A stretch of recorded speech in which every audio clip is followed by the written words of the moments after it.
Today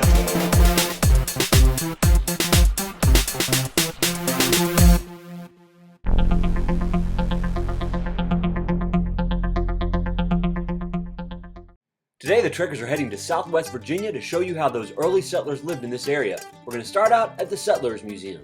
So here we are at the Settlers Museum, and we're going to see how they have a farm from the 1890s and also a one-room schoolhouse. Unfortunately, it's officially closed for the winter, but for the trekkers, everything's open. What does that mean? This was a typical farmhouse that you would find in the 1890s. And if you remember back in our Meadow Farm podcast, that was kind of a farm in the 1890s too, and this looks very similar to that area. One thing that's different though is they have a root cellar. All right, so in the 1890s, they didn't have refrigerators, so they were very smart. They thought of ways to keep things cool, like their vegetables and things that they didn't want to rot. So what they did is, this root cellar had dirt all around the walls, and then up in the top in the ceiling, they had a lot of sawdust to insulate it. And that kept things cool inside. Here you see the granary. This is a very important part of a typical 1890s farm. This is where they would store the grains. The less common grains would be for the animals, and the finer grains would be for cooking the wonderful meals that they had in the olden days. So here's a typical schoolhouse for those early settlers. It was just a one-room classroom for all the kids. Kids from grades 1st through 7th grade came here. They attended school from October all the way to March. Chances are they only went to March because their parents needed them to help out around the farm. And one teacher taught all those different grades, and she was only paid $30 a month. So now we're going to leave Smyth County and head over to Wythe County, where we're going to show you the Jackson Shot Tower along the New River. Here we are at Jackson Shot Tower. It's a 75-foot tall tower that was used for making shot, which is round bullets that they used a long time ago for hunting and also firing rifles in wars.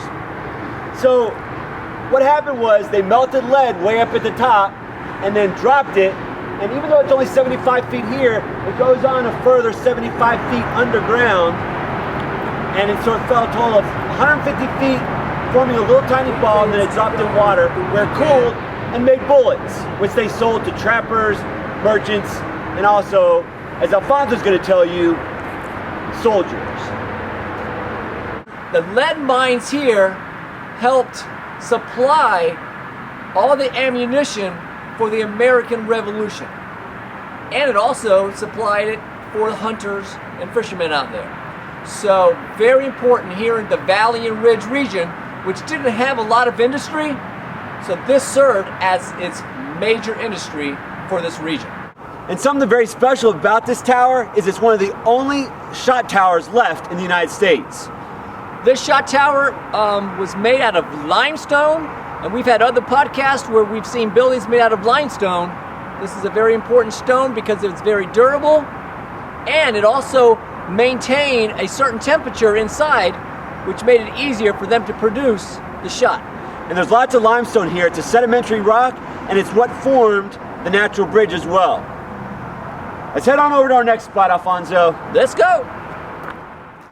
Our next spot is in Tazewell County, where we're going to take you to the Crab Orchard Museum and Pioneer Park.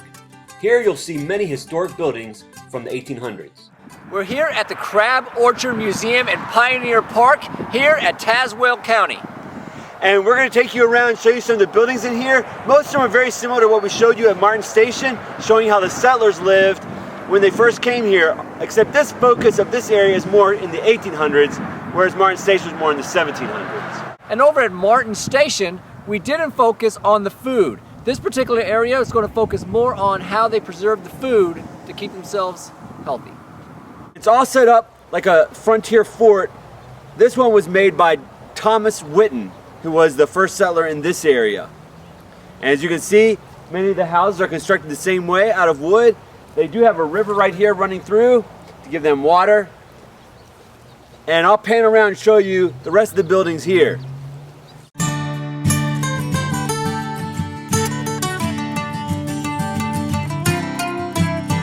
Come on in. What we have here is a typical farmhouse.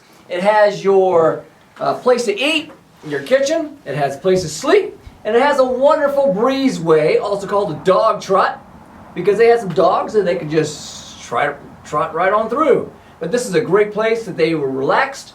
So this was a kind of a farmhouse that the folks would live in. There were also a room that had a spinning wheel, which is very important because the women were in charge of making all the clothing for everybody.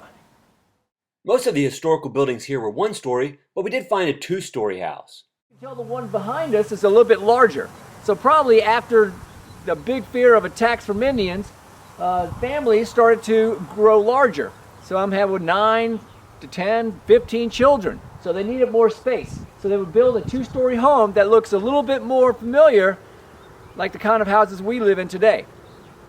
All right, well, we talked to you a little bit about the houses, but we're going to talk to you now a little bit about the food. Obviously, food's very important, and they didn't have any kind of modern electricity for refrigerators. So, since it's so important, the women folk would ring the bell. That tells the men to come on over. It's time to grub down. Oh, hey, Alfonso.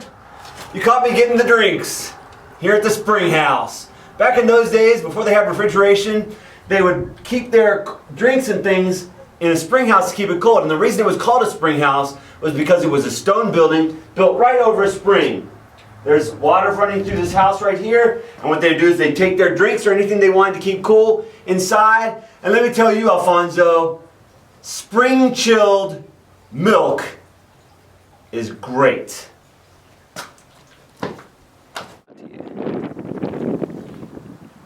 Oh, right here we are at the smokehouse. Dave was talking to you about chilled milk, and we were talking to you about the importance of food and the refrigeration.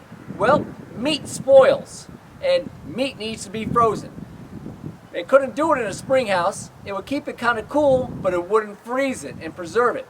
So they had to smoke their meat. So they would hang the meats up there, they would salt cure them, and it would keep them lasting for a longer period of time. And during the winter months, they can come over and get some fresh meat to keep their bodies healthy and strong. Now, back at the Settlers Museum, I showed you a room where they could keep things cold. Here's another example. It has ground all along the walls here to keep the inside cool. And what they would do is they'd store their fruits and vegetables in there to stay cool in the summer and then also not freeze in the winter. Well, I hope you enjoyed your quick tour through southwestern Virginia with Alfonso and I, learning all about how the early settlers in this area used to live.